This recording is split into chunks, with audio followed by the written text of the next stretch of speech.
Hello दोस्तों, welcome to IP mat वाला। आज के सेशन में हम डिस्कस करेंगे फॉरेन इन्वेस्टमेंट के बारे में। देखिए, पिछले कुछ दिनों से अगर आप न्यूज़पेपर्स को गो थ्रू कर रहे हैं, आपने रियलाइज करा होगा कि देश भर के अंदर जो फॉरेन पोर्टफोलियो इन्वेस्टमेंट आता है ना, उसमें एक बढ़ोतरी देखने को मिली है। जैसे अगर आप नोटिस कर पाओगे तो 3.3 लाख करोड़, यानी कि जो लगभग $40 बिलियन के करीब करीब होता है। तो करंट फाइनेंशियल ईयर के अंदर इतना हमें यहाँ पे फॉरेन पोर्टफोलियो इन्वेस्टमेंट हमें या फॉरेन ओवरसीज इन्फ्लोस हमें देखने को मिले, जो कि अब तक का एक बहुत बड़ा रिकॉर्ड था। It is a record high. अब आपको ध्यान में देना पड़ेगा कि आखिर ये इन्वेस्टमेंट है किस तरह का। What exactly is foreign portfolio investment, समझिएगा इस बात को। जब भी हम बात करते हैं ना कि मान लो ये है हमारे भारत और यहाँ पे बहुत सारे लोग रहते हैं, उसी तरह से पूरी दुनिया में भी लोग रहते हैं। अब भारत के लोग भी कोई प्रोडक्ट बनाते हैं, वो बाहरी कंट्रीज में बेचते हैं। जैसे फॉर एग्जांपल मान लो ये घड़ी है, अगर मान लो ये इंडिया में बनाई तो हो सकता है इंडिया के लोग उसको एक्सपोर्ट करते हों। इसी तरह से बहुत सारी चीजें हम इंपोर्ट भी करते हैं, जैसे कच्चा तेल, क्रूड ऑयल वगैरह, राइट। तो ये सारी जब भी हम ट्रांजैक्शंस को नोट करते हैं ना कि कितना चीजें इंडिया से बाहर गई, क्या इंपोर्ट हुआ, क्या एक्सपोर्ट हुआ, वो आता है हमारे बैलेंस ऑफ पेमेंट के अंतर्गत। पूरी चीजों का यहाँ पे रिकॉर्ड रखा जाता है कि कितना पैसा आ रहा है, कितना पैसा जा रहा है। इसी में एक इंपॉर्टेंट कंपोनेंट बनता है जिसको हम बोलते हैं इन्वेस्टमेंट, जिसको अंतर्गत आपका एफडीआई, फॉरेन डायरेक्ट इन्वेस्टमेंट, या फिर फॉरेन पोर्टफोलियो इन्वेस्टमेंट देखने को मिल जाएगा। अब आप पूछेंगे सर इनमें क्या अंतर होता है। देखो एक चीज समझो, मान लो कोई बाहर से पर्सन आ रहा है, ठीक है, और वो इंडिया में इन्वेस्ट करना चाह रहा है, और वो पैसा लेकर आ रहा है लंबे समय के लिए। लंबे समय के लिए मतलब कि मान लो वो प्लांट वगैरह सेट कर रहा है, मशीनरी वगैरह सेट कर रहा है, इस तरह की चीजों के अंदर ना इन्वेस्टमेंट कर रहा है। जब वो मशीनरी, प्लांट, ये सब चीजों के अंदर इन्वेस्ट करेगा, तो इसका मतलब है कि वो एक लंबे समय या फिर लॉन्ग टर्म अप्रोच के साथ भारत में आया है। तो ये चीज बहुत बढ़िया बात है, क्योंकि बाहर से अगर पैसा आएगा और वो चाहता है कि इंडिया की ग्रोथ स्टोरी के अंदर वो भी कंट्रीब्यूट करे, तो ये चीज हमें हेल्प करती है इंडियन इकोनॉमी को और भी बूस्ट करने के अंदर।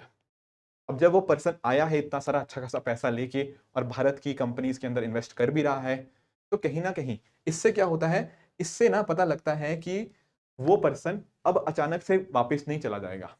ऑन द अदर हैंड, एक होती है हमारे पास फॉरेन पोर्टफोलियो इन्वेस्टमेंट, जिसको हम एफपीआई बोलते हैं। यहां पर क्या होता है ना, एफपीआई के अंदर जो बाहर से पैसा आता है, वो पैसा कहाँ पे डाला जाता है, निवेश कहाँ पे किया जाता है, आपके स्टॉक्स वगैरह के अंदर, आपके शेयर्स वगैरह के अंदर। अब ये जो पैसा आया, ये स्टॉक्स के अंदर डाला, पता है क्यों?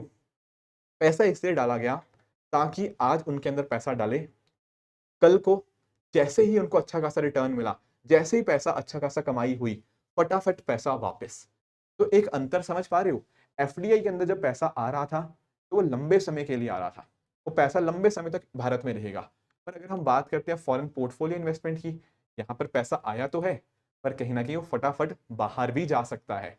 पैसा आता भी जल्दी है और जाता भी जल्दी है। इसीलिए इसको बोलते हैं वोलेटाइल मनी, यानी कि बहुत तेजी से पैसे का आना जाना होता है। इसीलिए इसको हॉट मनी भी बोला जाता है। तो ये जो चीजें हैं ना, फॉरेन पोर्टफोलियो इन्वेस्टमेंट, ये भी हमारे यहाँ पे काफी अच्छा खासा पिछले कुछ समय के अंदर देखने को मिला है। हालांकि देखो दोनों चीजें इंपॉर्टेंट है, एफडीआई भी इंपॉर्टेंट है, एफपीआई भी इंपॉर्टेंट है, क्योंकि कहीं ना कहीं इससे कंपनीज को पैसा मिलता है। जैसे कोई लिस्टेड कंपनी होती है, उसमें 10% से ज्यादा का आता है स्टेक, तो वो आपका एफडीआई बन गया। 10% से कम होता है तो आपका एफपीआई बनता है। तो इस तरह से इंपॉर्टेंट दोनों ही है। पर अगर हम सोचें भारत के लंबे भविष्य की, लॉन्ग टर्म अप्रोच की, तो वहां पर एफडीआई डेफिनेटली बहुत बहुत ज्यादा इंपॉर्टेंट बन जाता है। तो इस तरह से जैसा मैंने आपको बताया, हमारे जो बैलेंस ऑफ पेमेंट होता है, उसका एक बहुत ही इंपॉर्टेंट कंपोनेंट बन जाता है। यहाँ पर आपके स्टॉक्स के माध्यम से, आपकी अमेरिकन डिपॉजिटरी रिसिप्ट्स हो गया, ठीक है, बेसिकली अलग अलग ये साधन होते हैं रिसिप्ट्स के, तो जिनके माध्यम से ये चीजें भारत में आपको देखने को मिल जाएंगी। तो ओवरऑल अगर मैं बात करूं, जो मैं बात कर रहा था बैलेंस ऑफ पेमेंट की, तो उसके अंदर हमें पता लगता रहता है कि कितना सामान इंडिया में आ रहा है, कितना बाहर जा रहा है। एंड खासकर अगर हम बात करें इन्वेस्टमेंट वाले कंपोनेंट की, तो वो हमें बताता रहता है कि किस तरह से इन्वेस्टर्स कितनी कोशिश कर रहे हैं किसी पर्टिकुलर कंपनी के अंदर, उसकी ओनरशिप के अंदर, किस तरह से वो कंट्रोल कर रहे हैं उसको, क्या अप्रोच है उनकी, क्या एक्चुअल में उनका पर्पस सिर्फ और सिर्फ प्रॉफिट मोटिव ही है, या कहीं ना कहीं वो चाहते हैं कि कंपनीज भी साथ साथ ग्रो करती रहें। साथ में अगर आप नोटिस करोगे, ये जो फॉरेन पोर्टफोलियो इन्वेस्टमेंट होता है ये ज्यादा लिक्विड होता है, क्योंकि आप नोटिस करो ना कि अगर कोई इन्वेस्टमेंट आ रही है मशीनरी के अंदर, प्लांट्स के अंदर, तो वहां पर क्या हो रहा है, वहां पर जो पैसा आ रहा है वो बस आपने बना दिया, वो कैश के अंदर उसको कन्वर्ट करना बहुत मुश्किल है। पर अगर मैं बात करता हूँ फॉरेन पोर्टफोलियो इन्वेस्टमेंट की, तो फटाफट वहां पे तो कैश बहुत जल्दी जनरेट किया जा सकता है।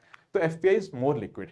एंड कहीं ना कहीं जो रिटेल इन्वेस्टर्स होते हैं, मान लो दूसरे देशों में कोई बैठा इन्वेस्टर है, उसके लिए शायद पैसा डालना इन फॉर्म ऑफ एफडीआई वो पॉसिबल नहीं हो पाएगा, पर एफपीआई के अंदर वो डेफिनेटली पैसा डाल के अपने पैसे को बढ़ा भी सकता है।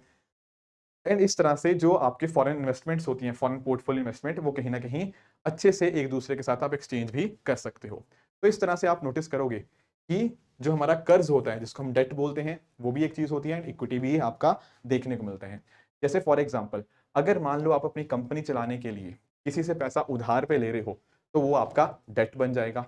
ऑन द अदर हैंड, मान लो जैसे आपने अपनी कंपनी का कुछ हिस्सा किसी और को दे दिया कुछ पैसे के लिए, तो वो हो गया आपका इक्विटी। जैसे आप लोगों ने भी शार्क टैंक देखा होगा ना, कई बार नोटिस करने को मिलता है कि 1 करोड़ के लिए 10% इक्विटी, देखा होगा आप लोगों ने, वो होता है इक्विटी। जब आपने कंपनी का एक हिस्सा आपने बेच दिया किसी के लिए, किसी को पैसे के लिए। दूसरा क्या हो गया, दूसरा हो गया कि आपने कहीं से कर्जा ले लिया। तो 1 करोड़ रेस करना था आपको, या तो एक पॉसिबल था कि आप उससे कर्जा ले लो, दूसरा था कि आपने कंपनी का हिस्सा बेच दिया, 1 करोड़ वहां से पैसा आपने रेस कर लिया। तो अलग अलग ये तरीके होते हैं, दोनों के अपने फायदे और अपने नुकसान हैं। कर्जा लिया है तो आपको पता है कि हाँ, इतने रेट के ऊपर मुझे वापस करना पड़ेगा। अगर मुझे नुकसान होता है, फायदा होता है, फर्क नहीं पड़ता, तब भी मुझे कर्जा तो रिटर्न करना ही पड़ेगा। ऑन द अदर हैंड, अगर मैंने अपनी कंपनी का एक हिस्सा बेचा है, उसका अर्थ ये होता है कि अगर तो फायदा होगा तो उसका भी फायदा, जिसको मैंने इक्विटी बेची है, नहीं तो अगर नुकसान होता है तो वो भी साथ में मेरा भागीदार रहेगा। तो रिस्क और रिटर्न, ये चीजें हमें देखने को मिलती हैं। आपके जो होता है इक्विटी के अंदर, वहां पर रिस्क भी ज्यादा होता है, पर रिटर्न्स भी अच्छे खासे हो सकते हैं। जो आपके डेट वाले कंपोनेंट्स होते हैं, वहां पर आपका रिस्क भी थोड़ा कम रहता है, पर रिटर्न्स भी थोड़े कम देखने को मिलते हैं। तो आई होप ये जो पूरा टॉपिक था, जहां पर हमें जानना था कि फॉरेन पोर्टफोलियो इन्वेस्टमेंट में किस तरह से बढ़ोतरी आई है, क्या क्या कारण थे उसके, आई होप ये सारी चीजें आप समझ पाए होंगे। बाकी जिस तरह से भारत ग्रो कर रहा है, 2047 तक हम अपने आप को विकसित भारत या डेवलप्ड इंडिया देखना चाहते हैं, वहां पर भी इन सभी चीजों का बहुत बहुत ज्यादा इंपॉर्टेंस होने जा रही है। तो दोस्तों, ये था आज का सेशन। इसी तरह से आप भी अपने एंड पे हार्डवर्क करते रहिए। Thank you very much for the discussion.